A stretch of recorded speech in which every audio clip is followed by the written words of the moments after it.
We're live from the Cedar City for today's Salute to Service game, where we're celebrating America's military. And we're just a few hours away from MTSU hosting FIU in some Conference USA football, but we got more football going on around the country as we take a look around CUSA.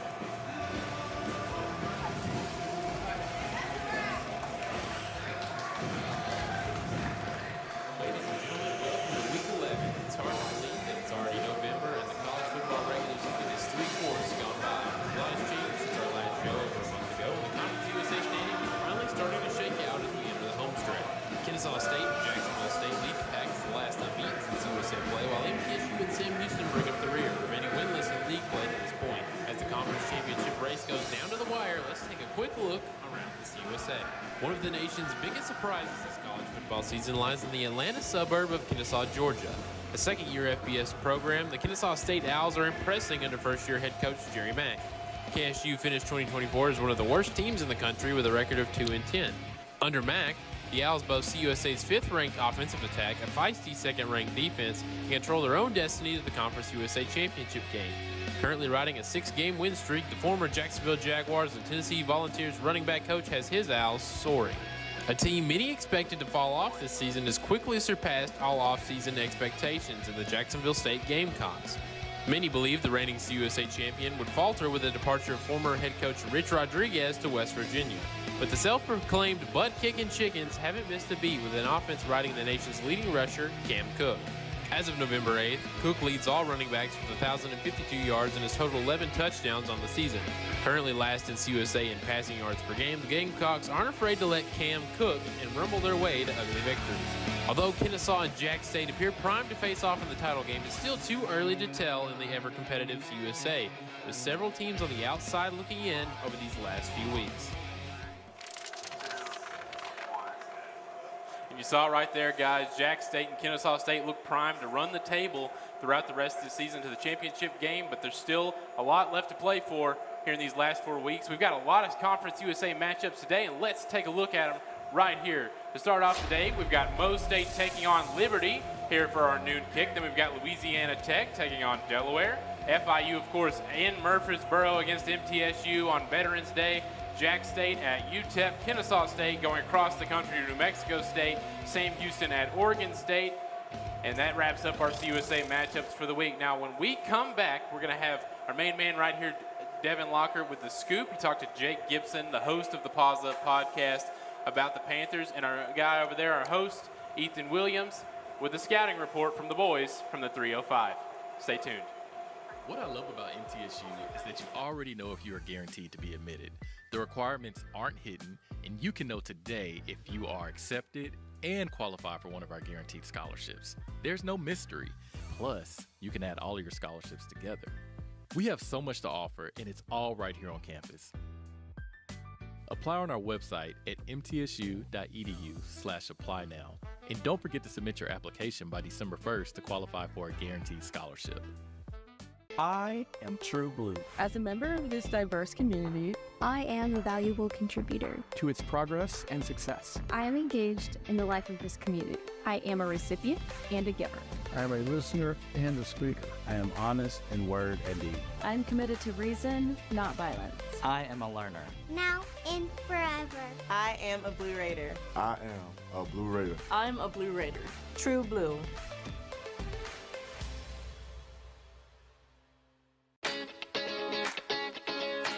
I help people. I create music. I shape the future. I am an entrepreneur. I inspire people with more than words. I ride forward. The sky is not my limit. Find your blue at MTSU. Welcome back to Blue Raider Extra Point, where Devin actually got to take a look at the other sideline and got to speak to an FIU fan and host of a podcast, and he's got the scoop for us.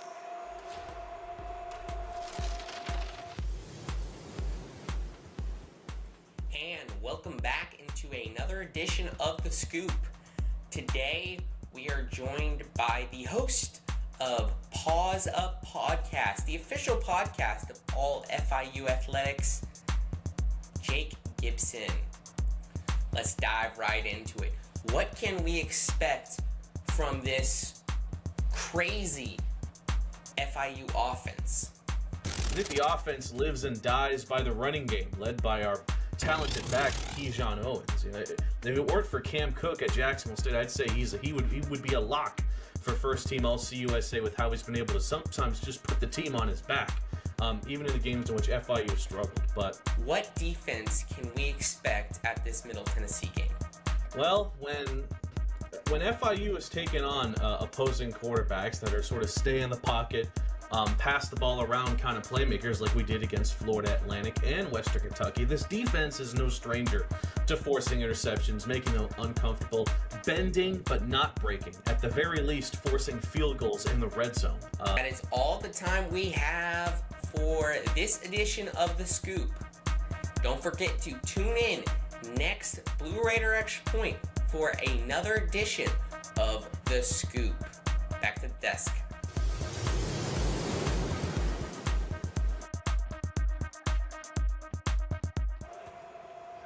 And it was great interviewing him and meeting him. And now, Ethan, you also look at the other side of the sideline with the scouting report. What do you have for us?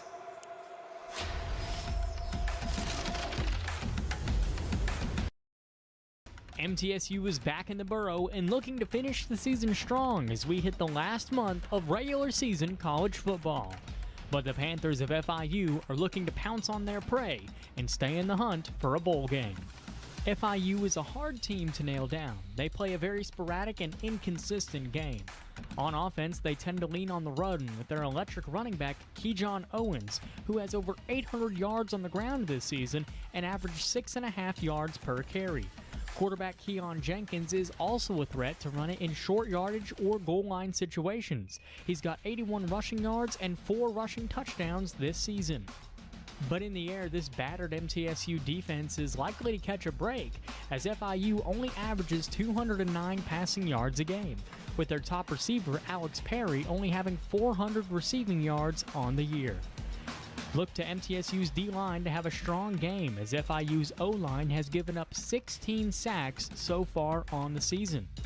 FIU's defense, much like their offense, is very inconsistent, and they break on big plays. But 2 names the Blue Raiders need to keep an eye on are defensive back Josiah McGrew and linebacker Johnny Chaney Jr. McGrew leads the team in interceptions and is 5th on the team in total tackles, and is one of the few consistent pieces on this defense. Chauncey Jr. is another solid piece at linebacker and can make plays all over the field. He currently leads the team with 72 total tackles and also has a sack and 2 forced fumbles on the year. Much like MTSU, FIU secondary is their biggest weakness, so expect Nick Vadiato and these Blue Raider receivers to challenge the defense and take some deep shots. If MTSU wants to get their second win of the season, they'll need to light it up through the air, dominate the line of scrimmage, and limit big plays by FIU.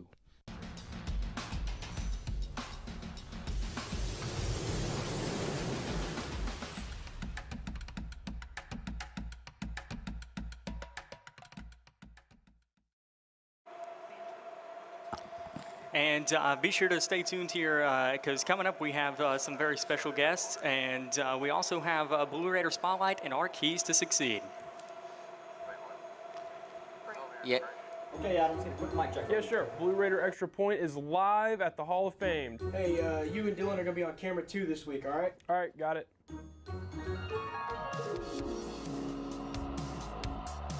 Lightning! Hey, Lightning! You can come watch us. Oh, is that Lightning? Hey, even better, why don't you come join us? Oh, hey, Lightning, what's up? Better yet, you can take Noah's spot. The new host of Blue Raider Extra Point, the one, the only Lightning. We do it. The stars come to Middle Tennessee State University. And students come here to become stars, no matter what they pursue.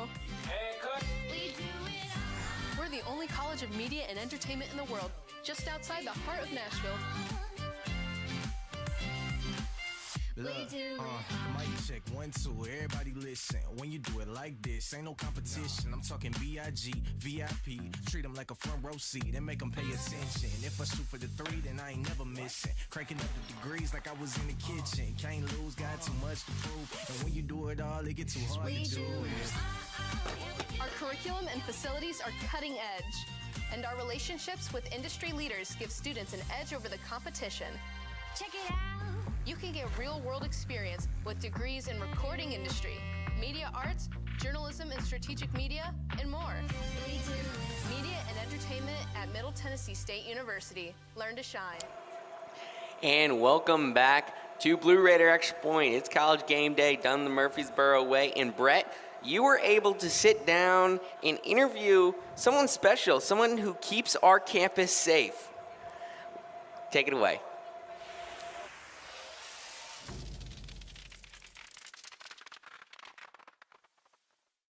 They see him everywhere. Saw him drive by on a scooter, you know, with his cape flying behind him and everything, so that was kind of funny. Lurking on the campus's highest perches, a watchful observer over Middle Tennessee State University. I've seen him almost every day in the garage, late nights. Very cool interactions, usually a lot of photos. He's the MTSU Batman, and his legend is growing. A previously little-known commodity, the campus's Caped Crusaders quickly becoming a prominent figure both on and off university grounds. Last week, ahead of the MTSU versus Jacksonville State football broadcast, ESPN2 producers captured the bat for a brief promotional shoot ahead of the game. The national TV broadcast highlighted the hero's activities and catapulted the vigilante into viral status on social media. I really liked seeing myself on TV for the first time. It was very cool.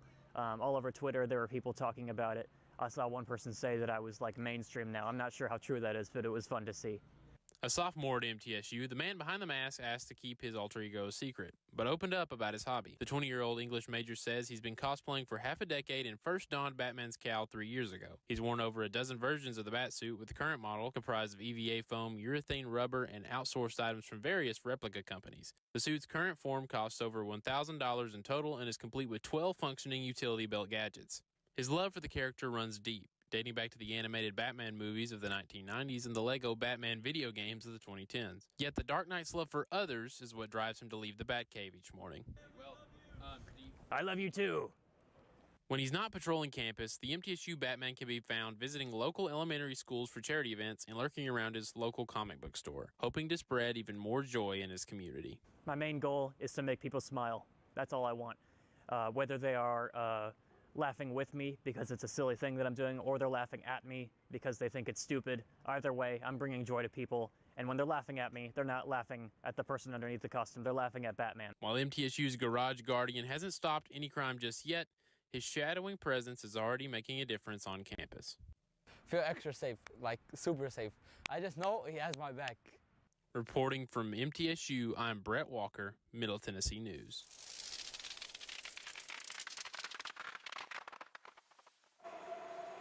Yeah, guys, it was great getting to talk to the Dark Knight this past week for this little package that we got done. You know, I actually hadn't heard of him until the ESPN promo reel went up during the Jack State game last week. So it was great getting to spotlight one of MTSU's more interesting figures on campus, and we might just get to see from him a little bit more a little later. But we're going to go straight into our keys to succeed first, and I'll just get it started right off, fellas. Yeah. All right, so first for MTSU's keys to succeed, they got to play for 60 minutes against FIU if they want to succeed against the Panthers. Look, no way you slice it. Middle Tennessee has 4 straight one-score losses. They just haven't been able to get it done in the fourth quarter. But honestly, if you talk to Coach Mason, it goes back to mistakes that they made in the first and second quarter. So if they want to get the dub, they're going to have to play all 4 against FIU to try to break their 5-game losing streak. And secondly, they're going to have to execute better on first and second down. We talked to Nick Battiato at the press conference earlier this week, and he was just talking about setting up the offense. They haven't been able to do that because of mistakes made on first and second down. Their play rates haven't been great, and they haven't been able to set up the deep shots that they want. And last but certainly not least, contain Keyjon Owens. The Blue Raiders did a great job containing Cam Cook, the conference's leading rusher, and I hope they do the same against the conference's second leading rusher tonight against FIU. Yeah, for my keys, it's offense has struggled throughout the whole season. The defense has kept them in games. They have to be a leader on defense so MTSU can stay in this game, and they have to show their leadership again this game. They have to step in a big way. My second one, find one-on-one opportunities. When they find those one-on-one opportunities, especially outside the hash marks, deep routes, whether it's a post, a drag, or just an all-go route, especially Vadiato to Lacey, that's how they score, and that's how they are able to control the game. And finally, keep driving and finish through the play. You talk about playing 60 minutes, but before you play even 60 minutes, you got to play a full drive. Before you play a full drive, you got to play a full play. And recently, as soon as they get hit, they just stop churning their legs. They got to keep churning their legs and get another yard. For my keys to succeed, first and foremost, MTSU just has to be able to stop the run. FIU is a team that's not really very good at putting it in the air, as we talked about in the scouting report. Their leading receiver only has 400 yards. Their quarterback has only thrown 6 passing touchdowns. They don't like to put the ball in the air. They really lean on their running back, who has 800 yards on the season so far, averages 6.5 yards per carry. So they're really going to have to focus on stopping him. So look for Parker Hughes and Alex Mitchell to have some big days, as well as this tough MTSU defensive line. Secondly, this is a secondary that, during the scoop they bragged about, but looking at the tape, it's not that great. MTSU just has to be able to complete a pass. They've got to get these big chunk plays. They can't just lean on the legs of Vadiato and Middlebrook the whole game. They're going to have to get a chain of plays together to get in the end zone. And, my last one is they just have to take it deep. They've got some great receivers, Cameron Lacey, Najee Cox. They just have to start throwing up some deep balls and just not necessarily hope for the best, but be the best. And so be sure to stay tuned here to Blue Raider Extra Point, because coming up we'll have a very special guest, and we'll also have the best segment of the show, the picks. And that's how electricity flows. Hey, Mom! Don't break it, don't break it. It's just one thing. Thank you. Wow, this looks amazing. This is the electric robot I made all by myself.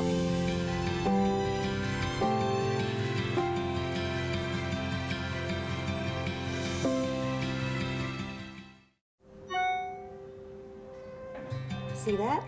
Go slow. I see it.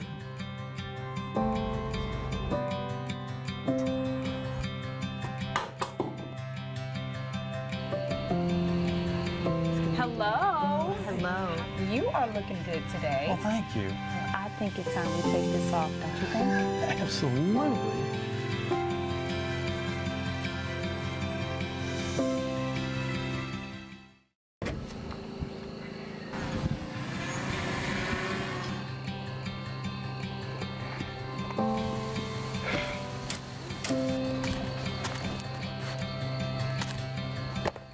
Oh, you all right? Say hi to Becca for me. Hey, Greg. Thanks for the extra delivery this week.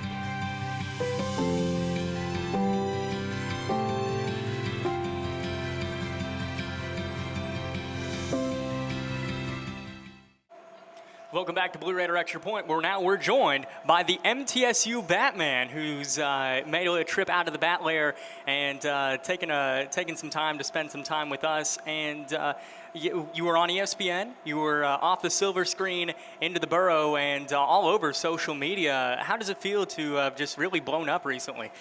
That's right. This is my first time that I've gone a little bit, I'd say viral. I define viral as not getting a bunch of likes on one video, but one video spreading throughout other videos and other platforms. So it was very nice to see, very rewarding, very validating. And how long have you been, keeping the campus of MTSU safe? I have been patrolling MTSU campus as Batman for about a collective school year now. I started around halfway through last year, and I've been going about once every 1 or 2 weeks ever since then. All right, and we're going to go ahead and start looking into some of the big games today. We're going to go into our picks. And Batman, how would you like to go first? Talk to us about Missouri State versus Liberty. All right, so looks like Liberty is good at defending passes. They're the #1 in Conference USA when it comes to passing defense, while the Missouri State Bears are the third passing offense in Conference USA, and they average 254 yards per game. I personally do not know much about football, so I will be picking my points based on the mascots. So let's see, we have the Liberty University Flames. Now, I'm aware that this team has a fire-spitting eagle as their mascot, which is objectively very cool. But it does remind me of my villain, Firefly, who I despise. So I'm going to have to go with the Missouri State Bears. And you, Brett? Very interesting pick, Batman. I like the philosophy with there. You know, a fire-breathing eagle does seem pretty dangerous to the citizens of Gotham, so I'm glad that you're keeping that in mind when you're making your pick. Well, for me, these are two teams. If you looked at this game at the start of the year, you wouldn't have thought very much of it. Missouri State, first year in the conference. Liberty looked primed to be one of those conference frontrunners, but they've kind of now settled here in the front middle of the pack. And Missouri State's getting quarterback Jacob Clark back after losing him to injury in the middle of the year. But I think I'm going to have to go with a home team in this one. Give me the Flames. They've been roaring as of late. And give me Liberty to take this one home against Mo State. Yeah, for Missouri State, they got to control the clock. You talked about Jacob Clark coming back. He may still be a little rusty. He hasn't played in quite a few weeks, and he may be still scared in that pocket trying to avoid sacks. For Liberty, they have to control their zone defense. If they're able to do that, whether that's not allowing big plays or keeping the run to a minimum, like 5 yards, they'll be able to win that game. And I think that's exactly what they do. They control the zone D. They don't allow big plays, and they'll allow 5 or 6 yards here and there. Give me the Flames. I'm actually going to go with the Missouri State Bears. This is not the same Liberty team that we've seen in past seasons. They've really been struggling on both sides of the ball. And Missouri State, as you mentioned, their quarterback, he's coming back off of an injury. And but I think he'll still be real hot so long as they can keep him upright in the pocket and keep the defenders from sacking him. So I think that the Missouri State Bears will walk out of Lynchburg with a win. And now we're going to go to our second game. Batman, who do you got between Louisiana Tech and the Delaware Blue Hens? Let's see. So the Louisiana Tech Bulldogs, they are running the ball third in Conference USA with 176 yards per game. And the Delaware Blue Hens, they are one of the best at offense, averaging almost 420 yards a game. So they really get around. Let's see. So the Bulldogs, it's a nice breed, very tough.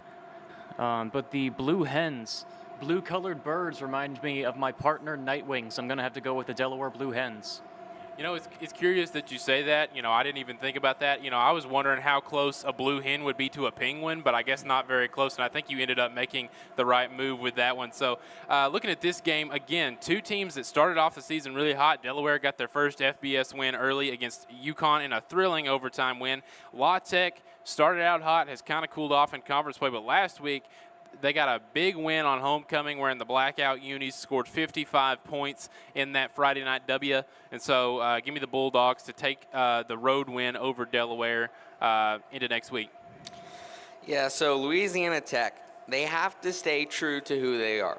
They're an air raid offense, and when they start running the ball, they lose their identity and just crumble. And that's how they've fallen off and averaged out to like the middle of the pack in Conference USA, whereas Delaware, they'll run it down your throats. And Delaware's new to Conference USA, so I do think Delaware makes a statement against Liberty at Delaware at home and runs it down their throats, and the Blue Hens win.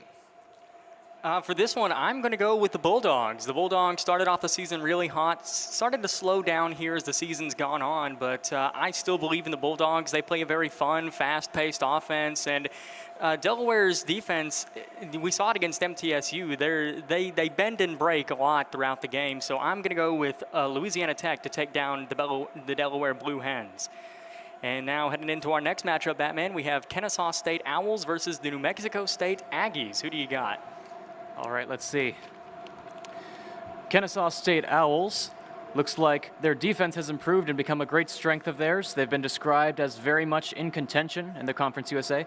And the New Mexico State Aggies, they are great at their passing offense. And one of the biggest upswings for the Aggies this season is their aerial attack. Now, The State Owls, not too fond of owls, have been having a few run-ins with a certain secret society working in Gotham's shadows. If you know, you know. So I'm going to have to go with the State Aggies. I've been spending a lot of time with Crypto, Superman's dog, so I've grown quite fond of soft-colored, furry dogs. Yeah, to be honest there, I didn't even think about the core of owls, but that's a good pick there. And you know what? What even is an Aggie anyway? So that's a good pick for New Mexico State. So Kennesaw State, I cannot gush enough. I talked about it around the CUSA. The job that Jerry Mack has done in his first year as the Kennesaw State head coach. This is one of the worst teams in the country and has flipped right around and become a contender in CUSA. And this is kind of a maturity test for them. They're going across the country to face off against New Mexico State after rolling some big wins. They're leading the conference. So we'll see how much control Mack has over his team and whether they're matured enough to go across the country and get the win. But give me the Owls in this one. I think Coach Mack's team continues to roll. Yeah, he has been dominant and very surprising to all of college football, especially how the Owls have performed. For the Aggies, they have to avoid the deep shots and big plays that KSU allows. But Kennesaw State, they're going across the country, probably the farthest they've gone in for forever, and they have to dominate the air, take care of business, and that's exactly what they do. Give me the Owls. Me, Devin, and Brett, we all three went down to MTSU versus Kennesaw State. We got to hear that catchy theme song, and I don't think New Mexico State wants to go to war with the Owls. Kennesaw State, such an electric offense. New Mexico State, such just a shaky and really pathetic defense. I'm taking the Owls to light it up against the Aggies and get a big win on the road. So now our last pick, the game that we're here to see, MTSU versus the FIU Panthers. Batman, who do you got? I think this one's pretty cut and dry. I'm MTSU's Batman, so I'm going to have to go with MTSU. Yeah, Batman, I love what you do. I really respect what you do on campus. It's great to have you in the community. Thank you. I think, I talked to some people for that video earlier this week, and they were just thrilled that someone is watching out for them. But unfortunately, I don't know if this puts me on some kind of hit list, but I'm going to have to disagree. I think MTSU, they've played in a lot of one-score games over the last couple of weeks. And talking with Coach Mason, it's like they know what needs to be done, but they just haven't been able to execute and do it. And, to be completely honest with you, I think the Blue Raiders are going to finish strong this season. They've got 4 games left, and I think they take 2 of those 4. But unfortunately, I don't think they get it done today. And FIU gets the road win and takes a W back to the 305. Well, FIU, they're 2 wins away from a bowl game. They're searching for those 2 wins. They have Mr. 305 Pitbull, Mr. Worldwide on their side, and they can run it down your throats. They have over 500 yards of rushing on average, but the thing is, the Blue Raiders are built around community. You said, Batman, it's a community of Middle Tennessee. It's a community of Murfreesboro you keep safe. Middle Tennessee's borough built and Middle made. It's family weekend, but it's also a vets game. They help the community of Murfreesboro and give me the Blue Raiders to get their 2nd win and first conference win in 2025. Yeah, MTSU, as you mentioned, they haven't won any home games this year. They haven't won a home game since October of last year. And so the Blue Raiders, I'm actually taking them to take down the FIU Panthers. I think it's a very favorable matchup for the Blue Raiders as they are phenomenal at stopping the run. And it seems like on offense, that's all that FIU can really do. So give me the Blue Raiders. And, well, as we're wrapping up our show here, if you've missed this or any show, you can check them out on our YouTube page, which is at MTN Sports on YouTube, at MTN Sports 1 on X or Twitter, at Middle TN News on Instagram, and _MTN Sports on TikTok. Thank you all so much for watching, and thank you to the MTSU Batman for coming out and spending time with us. And as for me, Devin Lockhart, Brett Walker, and everyone else who's helped make this show a possibility, we'll see you at the game.